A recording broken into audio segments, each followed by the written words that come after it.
At night, your body finally lies down, but your mind stands up. Thoughts you ignored all day line up in the dark, one after another. Conversations replay, decisions rewind, future scenarios multiply. You tell yourself to sleep, your brain does the opposite, and the question quietly forms.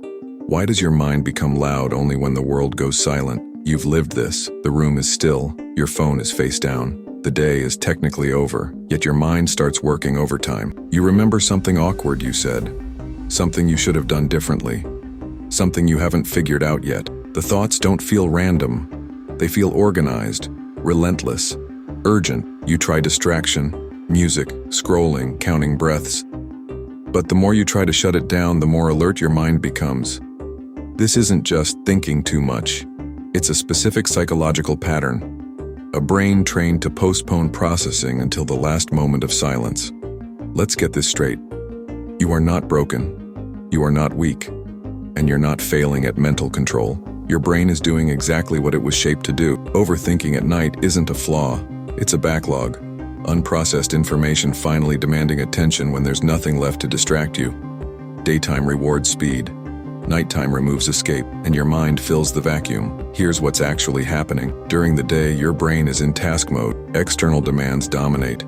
Messages, deadlines, movement, noise. Your prefrontal cortex acts like a traffic controller, prioritizing action over reflection. But at night, that control loosens. The brain shifts into default mode. This is the network responsible for memory consolidation, self-reflection, meaning-making, simulating future outcome. Think of it like this. All day, your brain collects unopened mail. At night, you finally sit at the table, and every envelope gets dumped out at once. Regrets, uncertainty, unanswered questions. Not because night is dangerous, but because night is quiet, and the brain hates unfinished business. There's another layer. At night, your emotional regulation is weaker. Mental fatigue reduces the brain's ability to label thoughts as just thought, so ideas feel heavier, more personal, more urgent. A small worry becomes existential. A neutral memory becomes embarrassing. A hypothetical future becomes a threat. This is amplified by threat simulation. Your brain evolved to rehearse problems when the environment was safe. Darkness meant stillness. Stillness meant reflection. So your mind scans for risk, not to torture you,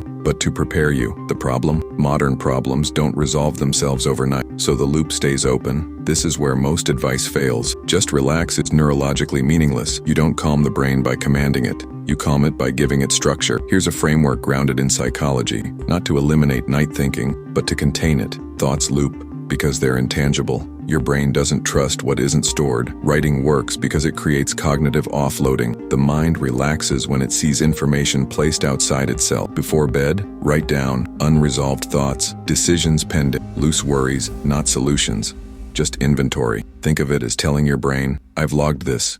You don't need to hold it tonight. Trying to suppress thoughts activates them further.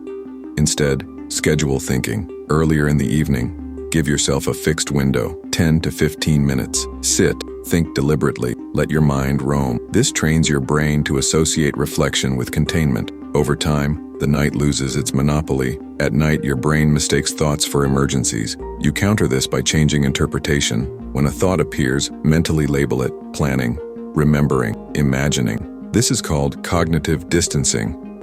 It shifts activity from emotional circuits to observational ones.